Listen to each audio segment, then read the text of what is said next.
My name is Thomas Gay, and I'm here to speak about the Worth 11. The Worth 11 are a group of 11 African-American United States Army heroes from the Second World War that until relatively recently had remained unsung for over a half a century. The Worth 11 were members of the racially segregated 333rd Field Artillery Battalion of the United States Army, based out of Camp Gruber, Oklahoma. The all-black battery of the 333rd, which the Worth 11 belonged to, were renowned for their superior accuracy in destroying enemy tanks compared with their all-white counterparts.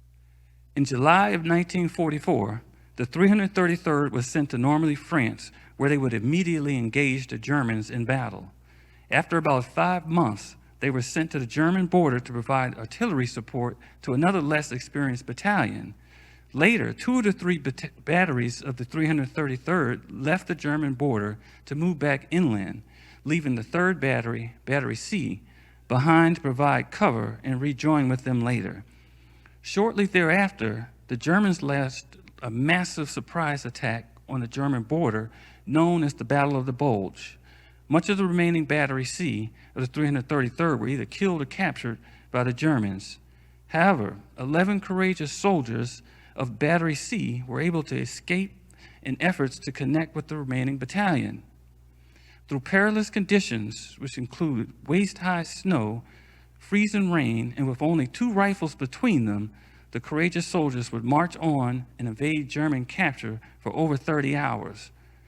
Lost and bewildered, the soldiers eventually found themselves at the small town of Worth, Belgium, and at the home of Matthias Langer. Matthias Langer, an Allied supporter, risked his life and the life of his family, taking the soldiers into his home and providing them with food and drink and allowing them to dry their soaked clothes. Langer had never ever seen a black person before. Within an hour, the German SS soldiers arrived at the Langer home asking about the soldiers, most likely due to tips from a neighbor.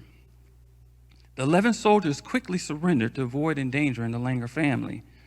Although the Langer family was left with the impression that the soldiers would just be taken as prisoners, the SS soldiers marched the 11 soldiers just around the corner and mercilessly tortured, killed, and mutilated them.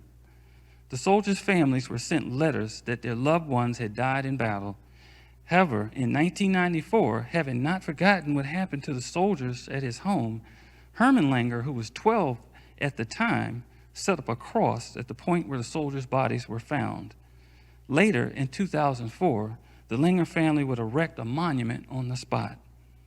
However, the fate of the 11 still went largely unknown until 2011, when a movie titled The Worth 11 was made, and an account in the 2013 in the USA Today published article. Until around this time, the families of the 11 soldiers had no knowledge of their loved one's fate. Today, there's an annual ceremony to honor the Worth 11, and the monument is the only one in Europe that's dedicated to African-American soldiers.